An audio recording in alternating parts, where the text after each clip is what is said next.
Selamat sejahtera kepada semua pelajar. Kali ini kita akan belajar tentang unit 7 iaitu berperi kemanusiaan pemangkin kesejahteraan global. Bahagian 1. Di mana kita masih lagi berada dalam bidang 6 iaitu jati diri moral dan standard kandungannya adalah 6.3 berperi kemanusiaan ke arah kesejahteraan global. Untuk unit 7 kita ada 5 cadangan nilai seperti mana dalam buku teks. Pelajar boleh rujuk. Nilai pertama adalah kepercayaan kepada Tuhan. Nilai kedua, kasih sayang. Nilai ketiga, kerjasama. Keempat, nilai kesederhanaan. Dan yang kelima adalah nilai baik hati. Untuk standard pembelajaran, pada akhir pembelajaran pada hari ini diharapkan murid dapat menyenaraikan ciri berperi kemanusiaan demi kesejahteraan global. Yang kedua, menjelaskan dengan contoh perlakuan berperi kemanusiaan demi kesejahteraan global. Dan yang ketiga, merumuskan kebaikan berperi kemanusiaan demi kesejahteraan global. Untuk yang pertama sekali, mari kita lihat apakah maksud kesejahteraan global. Kesejahteraan global di sini ialah suasana aman dan makmur dari segi keselamatan, jaminan makanan, kesihatan dan kelestarian global. Di mana suasana yang harmoni dan tenteram akan terjalin daripada amalan berperi kemanusiaan dalam kehidupan. Maknanya kat sini melibatkan satu dunia global secara menyeluruh dari aspek empat perkara, keselamatan, jaminan makanan, kesihatan dan kelestarian global. Jadi apakah maksud jaminan makanan? Jadi kat sini kita ada sedikit info tambahan merujuk kepada buku teks. Menurut United Nations Committee on World Food Security, jaminan makanan bertunjangkan 3 tonggak utama. Di sini iaitu ketersediaan, bersedia, ada disediakan, kestabilan dan akses. Jadi secara keseluruhannya, jaminan makanan kita boleh tafsirkan sebagai satu situasi apabila setiap individu memiliki akses ekonomi dan fizikal ke atas makanan yang cukup, selamat dan berkhasiat untuk hidup secara aktif dan sihat sepanjang masa. Jadi itu adalah maksud jaminan makanan.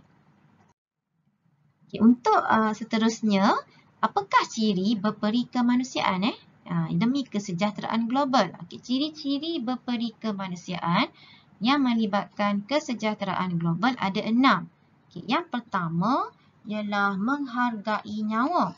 Kita ada ciri yang pertama, menghargai nyawa.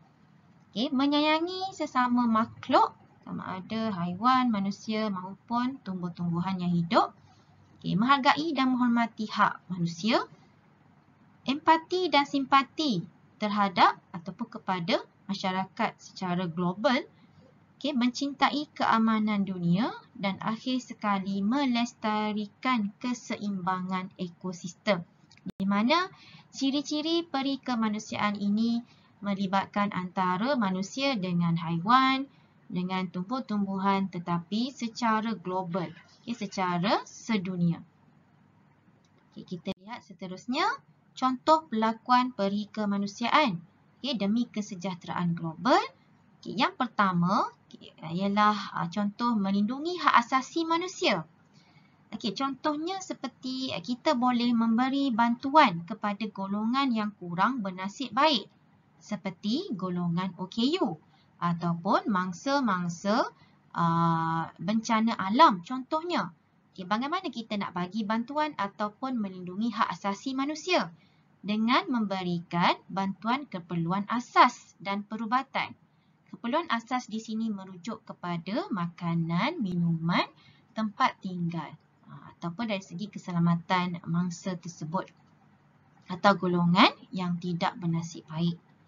Seterusnya, contoh perlakuan peri kemanusiaan untuk melindungi hak asasi manusia juga boleh menentang pemerdagangan manusia dan menyantuni setiap individu sebagai manusia. Maknanya kita hormat sesama kita. Kita adalah manusia, sesama manusia, saling sopan ataupun bersikap tolak ansur dan sopan santun antara satu sama lain.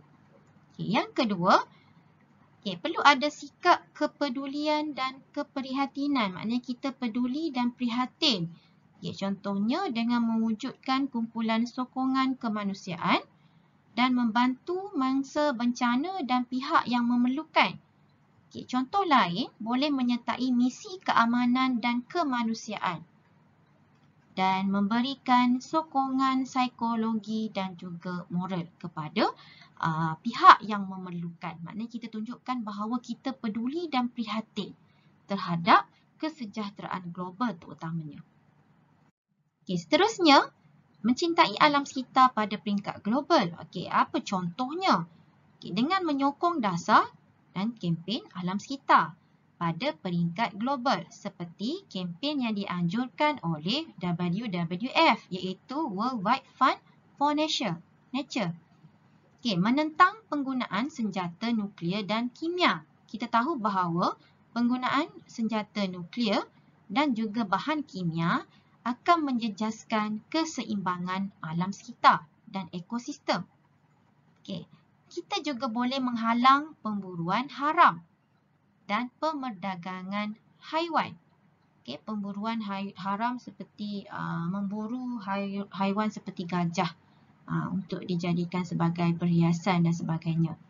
Ini menunjukkan sikap perlakuan peri kemanusiaan dan akhir sekali di sini memelihara dan memulihara sumber alam. Seterusnya, contoh perlakuan peri kemanusiaan iaitu mencintai keamanan global dengan menyokong dasar dan kempen keamanan sejagat oleh pertubuhan antarabangsa. Berpendirian teguh dalam mempertahankan isu keamanan dan menentang diskriminasi yang berasaskan gender, iaitu jantina, warna kulit dan juga bangsa. Maknanya tiada diskriminasi walaupun berbeza jantina, lelaki perempuan, warna kulit dan juga bangsa yang berbeza. Dan kita perlulah saling menyayangi antara satu sama lain untuk menunjukkan bahawa kita cinta kepada keamanan global. Apa kebaikan peri kemanusiaan pelajar? Ada 7 kebaikan di sini. Dengan mengamalkan sikap peri kemanusiaan, kita dapat menjamin keselamatan dan keharmonian secara global. Kita juga dapat membantu golongan yang kurang bernasib baik seperti mangsa bencana alam, orang-orang OKU, orang kelainan upaya. Contohnya lah, kita adalah golongan yang kurang bernasib baik ataupun gelandangan. Contohnya, dapat menjalinkan hubungan yang baik dalam masyarakat global. Contohnya antara negara yang berbeza di mana Malaysia memberikan bantuan kemanusiaan apabila negara Indonesia dilanda bencana alam iaitu tsunami. Di situ dapat menjalinkan hubungan yang baik. Mewujudkan sikap kebersamaan yang bersesuaian dalam masyarakat global.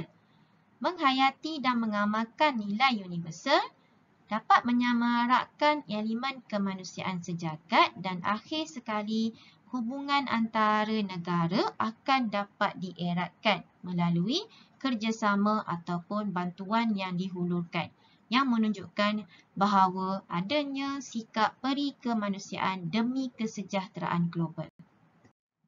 Mari kita lihat contoh soalan struktur bahagian A. Ini adalah maklumat berkaitan dengan sikap berperi kemanusiaan. Kita lihat soalan ada 3 pelajar. Cuba pelajar jawab soalan ini. Ada 3. Yang pertama, senaraikan 3 ciri berperi kemanusiaan. Cikgu dah terangkan tadi ada beberapa ciri. Senaraikan 3 sahaja untuk dapatkan 3 markah. Soalan nombor 2, jelaskan 2 contoh untuk dapatkan 4 markah TP2. Perlakuan peri kemanusiaan. Bagi 2 contoh, setiap contoh pelajar kena jelaskan. Dan yang ketiga, berikan 3 kebaikan berperi kemanusiaan demi kesejahteraan global. Yang ini hanya senaraikan 3 kebaikan untuk dapatkan 3 markah. Okey, jadi selamat menjawab. Okey, pelajar perlu jawab dan hantar ke dalam GC.